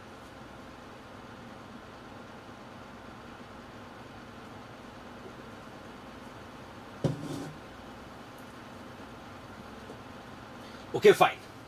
अब फर्दर कैरी ऑन करते हैं। एक और बात क्लियर करते हैं बच्चों, हम पढ़ने वाले टाइप्स ऑफ इंसुलिन, हम पढ़ने वाले types of insulin. Type of insulin हम क्या पढ़ेंगे? 4 टाइप्स में आपको बताने वाला हूं। एक हम पढ़ेंगे शॉर्ट एक्टिंग, शॉर्ट एक्टिंग। एक हम पढ़ेंगे रैपिड एक्टिंग, रैपिड एक्टिंग। एक हम पढ़ेंगे लॉन्ग एक्टिंग, और एक पढ़ेंगे इंटरमीडिएट, इंटरमीडिएट एक्टिंग। आपसे एग्जाम में ऐसा भी पूछा जा सकता है कि नॉर्मली टाइप्स ऑफ इंसुलिन कितने होते हैं? 4 टाइप्स, 4 प्रकार के इंसुलिन होते हैं। हम शॉर्ट एक्टिंग के बारे में जानेंगे। शॉर्ट एक्टिंग होगा, रैपिड एक्टिंग होगा, लॉन्ग एक्टिंग होगा और इंटरमीडिएट एक्टिंग होगा। दूसरा एक कॉमन, शुक्रिया राम जी गुप्ता, कॉमन एक बात याद रखना है, जब भी इंसुलिन पीक पे जाएगा, जब भी इंसुलिन पीक पे जाएगा तो कॉज करेगा हाइपोग्लाइसीमिया। एक बात का ध्यान रखना, जब भी इंसुलिन पीक पे जाएगा तो क्या कॉज करेगा? हाइपोग्लाइसीमिया। पीक का मतलब होता है पेशेंट को इंसुलिन को एडमिनिस्टर करने के बाद जब वो मैक्सिमम फंक्शनिंग कैपेसिटी में पहुंचेगा तो सडन ब्लड ग्लूकोज लेवल को क्या कर देगा? कम कर देगा। सडन ब्लड ग्लूकोज लेवल को क्या कर देगा? कम कर देगा। तो डियर नर्सेस की रिस्पॉन्सिबिलिटी, डियर नर्सेस की रिस्पॉन्सिबिलिटी है कि जब भी पेशेंट का इंसुलिन पीक पे जाता है तो उस पेशेंट का क्लोज ऑब्जर्वेशन रखें, क्लोज ऑब्जर्वेशन रखें कि it may be chances patient को हाइपोग्लाइसीमिया हो सकता है। क्यों? क्योंकि पीक पे इंसुलिन मैक्सिमम वर्किंग कैपेसिटी में होता है, मैक्सिमम वर्किंग कैपेसिटी होता है। तो दैट्स गेटिंग एवरीवन, समझ में आ रहा है? चलो, एक तो ये कॉमन बात आपको याद रखना है। दूसरा, इंसुलिन पे क्या क्वेश्चन बनेंगे, मैं पहले आपको कुछ पैरामीटर बताता हूं कि कौन सा इंसुलिन आईवी देते हैं, कौन सा इंसुलिन डायबिटिक कीटो एसिडोसिस वाले पेशेंट को देते हैं, कौन सा इंसुलिन दूसरे इंसुलिन के साथ मिक्स नहीं करते। बहुत सारे ऐसे एमसीक्यू यहां आपको देखने को मिलेंगे। ध्यान से देखिएगा, चारों टाइप्स में सबसे पहले मैं 2 टाइप्स पुट किए। रैपिड एक्टिंग लिखा बच्चों, देखिए रैपिड एक्टिंग के नीचे मैंने लिखा take before meal. Rapid acting को हमेशा खाना खाने से पहले देते हैं, रैपिड एक्टिंग में 3 ब्रांड नाम लिखे हैं, यूमालोग लिखा है, नोवालोग लिखा है, एपिड्रा लिखा है। ज्यादातर हॉस्पिटल सेटअप में काम करने वाले मेरे फ्यूचर नर्सिंग ऑफिसर्स यूमालोग, नोवालोग और एपिड्रा को आप बहुत कॉमनली देख रहे हो। एक टर्म्स आता है लिस्प्रो, हम यूमालोग को ही बोलते हैं। और ये जब भी आप पेशेंट को दोगे, देने के अगले 10 से 30 मिनट के बाद ये कहां पहुंच जाएगा? ब्लड में, क्योंकि हम सबक्यूटेनियस दे रहे हैं। तो सबक्यूटेनियस देने के अगले 30 मिनट तक ये आपका इंसुलिन ब्लड तक पहुंच जाएगा। रैपिड एक्टिंग की बात कर रहा हूं बच्चों। और उसके 30 मिनट से लेके 3 घंटे का वो टाइम है जहां पर ये पीक पे होगा और यहाँ पेशेंट को हाइपोग्लाइसीमिया होने की रिस्क रहेगी। वहीं तीसरी बात बताना चाहता हूं कि मैक्सिमम इसका इफेक्ट जो है वो 3 से 5 घंटे तक होगा, 3 to 5 आवर्स मैक्सिमम। ये 3 से 5 घंटे तक काम करेगा। मैक्सिमम इफेक्ट बता रहा हूं बच्चों। Okay fine. अब खास बात क्या है, एक क्वेश्चन आया हुआ है कि इमरजेंसी में हम पेशेंट को कौन सा टाइप्स ऑफ इंसुलिन देंगे। तो मेरे बच्चों आपको आंसर लिखना rapid acting. My loving future nurse, शुक्रिया रघुवीर परियार, शुक्रिया बेटा। कि रैपिड एक्टिंग की जब हम बात करें तो हम इमरजेंसी में यूज करते हैं। एग्जाम में क्वेश्चन ये आया हुआ है कि which type of insulin will administer in emergency. इसका रीजन बताता हूं क्योंकि इसका ऑनसेट ऑफ इफेक्ट जो है ना वो 30 मिनट्स में इसको हम इमरजेंसी में यूज करते हैं। दूसरा एक और खास बात, शॉर्ट एक्टिंग। जब हम शॉर्ट एक्टिंग की बात करें तो उसका बेस्ट एग्जांपल है रेगुलर। ये इंपॉर्टेंट क्वेश्चन है बच्चों, रेगुलर। और ये रेगुलर ही हम यूज करते हैं to treat diabetic keto acidosis. ये भी एग्जाम का क्वेश्चन है कि DKA को ट्रीट करने के लिए कौन सा टाइप्स ऑफ इंसुलिन का उपयोग करते हैं। शॉर्ट एक्टिंग और रेगुलर बेस्ट एग्जांपल है। रेगुलर यहां पर बेस्ट एग्जांपल। एग्जाम में क्वेश्चन कई बार आया है क्योंकि डायबिटीज कीटो एसिडोसिस टाइप 1 का कॉम्प्लिकेशन है। और याद रखने का तरीका बच्चों, शॉर्ट एक्टिंग का regular will use to treat patient suffer with diabetic keto acidosis. और क्योंकि ये लगभग 1 यूनिट किसी पेशेंट को दिया तो ऑलमोस्ट 30 mg पर DL ब्लड शुगर को कम कर देगा। 30 mg पर DL ब्लड शुगर को कम कर देगा बच्चों। क्वेश्चन एग्जाम में पूछा हुआ my loving future nursing officer. बाकी पीक 2 to 5 आवर है और यहाँ पर जो है मैक्सिमम 12 आवर तक बच्चों, 12 आवर तक हम कंसीडर कर सकते हैं। तो रैपिड और शॉर्ट और रैपिड में देखिए, शॉर्ट का मतलब तुरंत IV diabetic keto acidosis. Insulin का नाम regular insulin, that we can say short. Rapid में आपका आ गया, दैट वी कैन से यूमालोग, नोवालोग और वी कैन से एपिड्रा। वही my loving future nursing officer further दो। या इंटरमीडिएट एक्टिंग बहुत इंपॉर्टेंट है बच्चों, यहाँ लिख लीजिएगा, very very important. Intermediate acting जो है इसमें NPH that we can say neutral protamine Hagedorn commonly use करते हैं। न्यूट्रल प्रोटामिन हैगडम को हम प्रीफर करते हैं और इसका ऑनसेट 1 to 2 आवर। और आपको ये याद रखना है कि इसका पीक कितना होता है, इसमें क्वेश्चन कई बार आया हुआ है, पीक 6 to 12 आवर।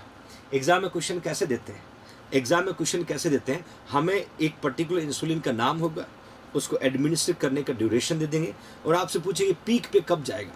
तो जब तक पीक का ड्यूरेशन नहीं पता होगा, हाउ कैन वी आइडेंटिफाई। तो यहाँ पर आपको पता लगाना होगा बच्चों, पीक का मतलब जब पेशेंट को ह्यूमन न्यूट्रल प्रोटामिन हैगडम देने के अगले 6 to 12 आवर, 6 to 12 आवर मतलब ये इंजेक्शन यदि हमने 10 बजे दिए, 10 PM को दिया, तो 11, 12, 1, 2, 3, 4 लगभग 4 बजे के आसपास पेशेंट को हाइपोग्लाइसीमिया हो सकता है, हाइपोग्लाइसीमिया हो सकता है। समझ में आ रहा है ना बच्चों? Okay fine.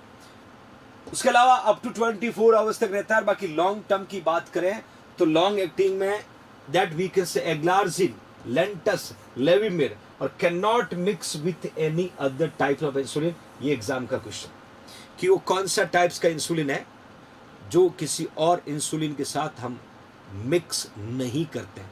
We can not do या वी कैन नॉट प्रीफर, हम मिक्स के लिए प्रीफर नहीं करते। तो लॉन्ग एक्टिंग। और दूसरा क्वेश्चन ये भी बनेगा कि सबसे ज़्यादा टाइम तक कौन सा इंसुलिन काम करता है, तो भी हमें लॉन्ग एक्टिंग लिखना है। ये दो कॉमन क्वेश्चन है, ये दो यहाँ पर कॉमन क्वेश्चन है कि ज़्यादा लंबे समय तक कौन सा इंसुलिन काम करेगा, लॉन्ग एक्टिंग जो किसी और के साथ हम मिक्स नहीं करते हैं। तो ये तो बात हो गई, सिंपली मैंने 4 टाइप्स बताए। अब लगाता हूँ नंबर आपका, एमसीक्यू पूछता। क्लासिफिकेशन आपने देख लिया, बेसिक पैरामीटर आपने देख लिया। Right now I will give to find out MCQ कि अब आपको एग्जाम में क्वेश्चन पूछे तो हम आंसर कैसे लिखेंगे। उससे पहले मैं आपको बताना चाहता हूं, my loving future nursing officers, JNC Jodhpur के द्वारा रिलीज किया गया यूपी पीएससी का complete, UP PSC staff nurse, UP PSC जो स्टाफ नर्स की वैकेंसी आई हुई है, इसका कंप्लीट कोर्स 2949 में। और इस कोर्स को परचेज करने के लिए आपके पास ऑफर जो है वो 5 अगस्त तक रहेगा बच्चों, 5 अगस्त तक रहेगा। इस कोर्स के अंदर पूरा नर्सिंग आपको दिया हुआ है, नर्सिंग के साथ हिंदी दिया हुआ है, हिंदी के साथ कंप्यूटर दिया हुआ है बच्चों, और कंप्यूटर के साथ बच्चों जीके भी है, रीजनिंग भी है। मतलब वो पूरे कंटेंट आपके पास मिल रहा है जो यूपी पीएससी की तैयारी के लिए ज़रूरी है। तो बस देर किस बात की, तैयार आपको होना है। इस कोर्स को परचेज करने का सिंपल तरीका, प्ले स्टोर पे जाना है, जेएनसी जोधपुर का ऐप डाउनलोड करना है और अपनी मेल आईडी से लॉगिन करके आपको सर्च करना है यूपी पीएससी स्पेशल कोर्स को क्लिक करके कोर्स को परचेज करना है। और आपको अच्छे से पता होगा मॉर्निंग में सुबह 10:30 बजे 10:30 to 11:30 UP PSC special classes चल रही है, जिसमें सब्जेक्ट हम पढ़ा रहे हैं अभी एनाटॉमी एंड फिजियोलॉजी। आपको थ्योरी पढ़ के आना है, एमसीक्यू मैं लेके आऊंगा, मेहनत दोनों को करना है, सफलता मिलनी तय है बच्चों। और ये बहुत सटीक बात आपको बता देता हूं कि भरोसा जब तक खुद पे भी नहीं होगा तो हम कंफर्ट नहीं हो सकते। You should need to be trust on JINC, you should need to be trust on your family, your teacher, your mentor. और भरोसा यदि आप करोगे तो सफलता मिलना तय है। उसके लिए लगातार आपको चलना होगा, रास्ता जेएनसी जोधपुर आपके लिए तलाशेगा बच्चों। तो ये बहुत इंपॉर्टेंट इंफॉर्मेटिव कंटेंट आपके लिए जो बताना जरूरी है, लगातार बच्चे क्वेरी करते जा रहे हैं। Okay fine. नेक्स्ट क्वेश्चन क्या कहता है बच्चों? क्वेश्चन कहता है a client with diabetes mellitus is being taught to self-administration a subcutaneous injection of insulin.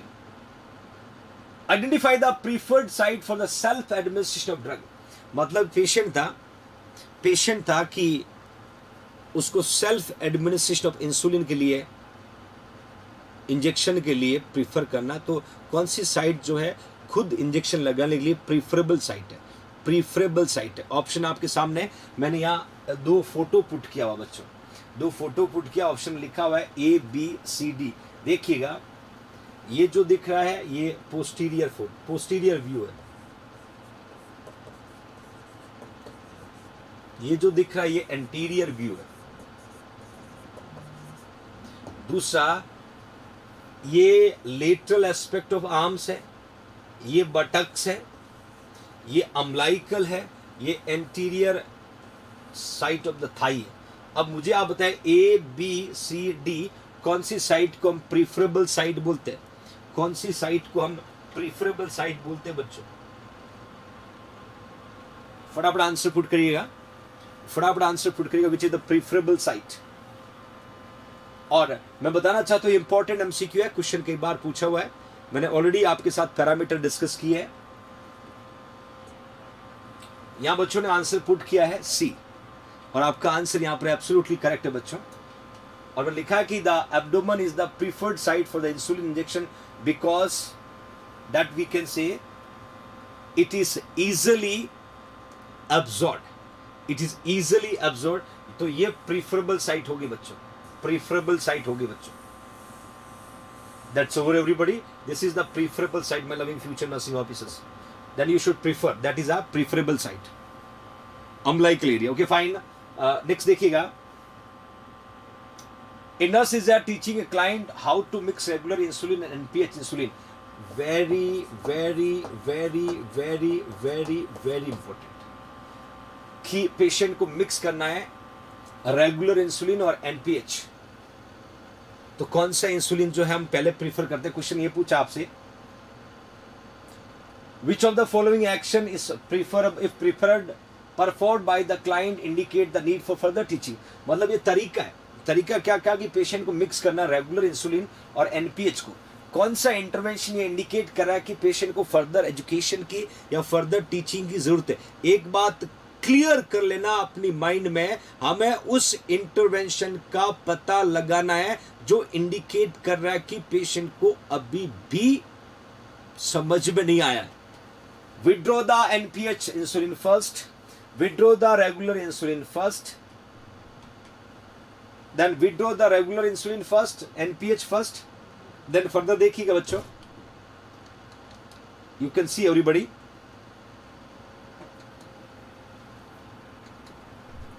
Inject air into the NPH. Inject an amount of air equal to the desired dose of the insulin into the vial. चारों में से कौन सा wrong है ये पता लगाना, चारों में से कौन सा गलत है, कौन सा गलत है हमें बच्चों ये पता लगाना है। गलत का पता लगाना है, फटाफट आंसर पुट करिएगा, क्विक आंसर। क्या हम एनपीएच को पहले लेंगे, क्या हम रेगुलर को पहले लेंगे, क्या हम एयर को पुश करेंगे? आपको आंसर पुट करना बच्चों, आपको आंसर पुट करना my loving future nursing officers. कौन सा इंटरवेंशन कह रहा है you should need for further teaching? बिल्कुल एसके एक को लॉक कर दिया, सही आंसर है, क्योंकि कभी भी एनपीएच को फर्स्ट विड्रॉ नहीं करना है। हमेशा याद रखना, when the preparing mixture of regular insulin and another insulin you should regular insulin draw into the syringe first। देखिए तरीका बताता हूं, रेगुलर इंसुलिन किसी और के साथ देते हैं, रेगुलर इंसुलिन किसी के साथ देते हैं, तो याद रखना आपको पहले रेगुलर को यूज करना। रेगुलर का मतलब जब भी रेगुलर के साथ कोई और इंसुलिन का यूज करते हैं तो रेगुलरली पहले किसको प्रीफर करना है, रेगुलरली पहले किसको प्रीफर करना है? That we can say regular insulin, that we can say regular insulin my loving future nursing. ये क्वेश्चन बहुत सारे बच्चों को समझ में नहीं आया होगा क्योंकि इसके लिए एक्स्ट्रा हार्डवर्क चाहिए। देखिएगा, नर्स टीच कर रही है पेशेंट को कि कैसे रेगुलर इंसुलिन और एनपीएच को एक ही सिरिंज में मिक्स करना, एक ही सिरिंज में मिक्स करना, ये क्वेश्चन पूछा है। तो डेफिनेटली चारों इंटरवेंशन से पेशेंट का फीडबैक लिया जा रहा है, और चारों में से कौन सा इंटरवेंशन इंडिकेट कर रहा है कि पेशेंट को अभी भी समझ में नहीं आया? जो समझा है अभी भी समझ में नहीं आया, क्योंकि कभी भी एनपीएच को पहले विड्रॉ नहीं किया जाता है। हम प्रीफर किसको करते हैं? रेगुलर को। दूसरा, एनपीएच को हम inject air into the NPH insulin while first, air को हम पुट कर सकते हैं, एयर को पुट कर सकते हैं। डी में लिखा है inject the amount of air equal to the desire, हम एयर को पुट कर सकते हैं बच्चों। ओके फाइन, स्नेहा साहू बहुत बढ़िया बच्चा। Okay fine,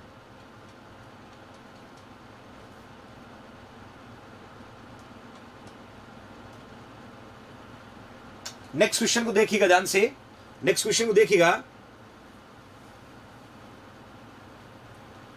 A bedtime snacks is provided for the Albert This is based on the knowledge that intermediate acting insulin are effective for an approximate duration 6 to 8 hours. 6 to 8 hours. Then 10 to 14 hours. Then 16 to 24 hours. Then 26 to 28 hours. Oh God, answer भी आ जाता है बच्चों. बदमाश की नजर वही है सबकी. क्वेश्चन क्या कहता है? बेड टाइम स्नैक्स दिया जा रहा अल्बर्ट को.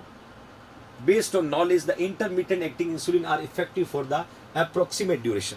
मैंने इंटरमीडिएट का इफेक्टिव बताया था, कितने टाइम तक वो पीक पे रहता है, कितने टाइम पे पीक पे रहता है. This is the based on the knowledge that intermediate acting insulin are effective for an approximate duration. अब इन्होंने अप्रोक्सीमेट ड्यूरेशन का इफेक्टिवनेस पूछा है. क्या हम इसको 16 से 24 आवर मानते हैं? डेफिनेटली ये गलत होना ही नहीं चाहिए बच्चों. मैंने अभी बताया था लॉन्ग एक्टिंग को सबसे लॉन्ग कंसीडर करते हैं. लॉन्ग एक्टिंग को सबसे लॉन्ग कंसीडर करते हैं. ओके फाइन, बिल्कुल सही answer. 16 to 24 hours. 16 to 24 hours my loving future nursing officers. Okay fine बच्चों, आज की जर्नी यही तक थी my loving future nursing officer. कल फिर मुलाकात करूंगा, इसी टॉपिक को कैरी ऑन करेंगे. और आई होप कि डायबिटीज और इंसुलिन पे काफी क्वेश्चन हमने यहाँ पर सॉल्व करने की कोशिश की. कल हम further complication of insulin therapy पे पढ़ने वाले एमसीक्यू, डायबिटिक कीटोएसिडोसिस और हाइपर ऑस्मोलर पे बनने वाले एमसीक्यू. उसके बाद फर्दर जो भी एंडोक्राइन सिस्टम का रिमेनिंग पार्ट है हम उसको कल डिस्कस करने वाले हैं. और you will be enjoy that important parameter. अपना ख्याल रखिएगा, बड़ों का रेस्पेक्ट करिएगा, माँ बाप का आदर करिएगा, एनर्जी को बनाए रखिएगा. जर्नी ऐसे ही चलती रहेगी नॉर्थ सेट तक बच्चों. और नॉर्थ सेट का सपना आपने भी देखा, जेएनसी परिवार ने भी देखा है. हम हमारी तरफ से कंसिस्टेंट हार्डवर्क करते रहेंगे. जैसे ही डेट डिस्प्ले होगा गियर बदल जाएगा और ज्यादा से ज्यादा इंपॉर्टेंट कंटेंट आप तक डिलीवर करने की कोशिश करेंगे. अभी आपको कंसिस्टेंट पढ़ते रहना बच्चों. ओके फाइन, जय हिंद, जय भारत.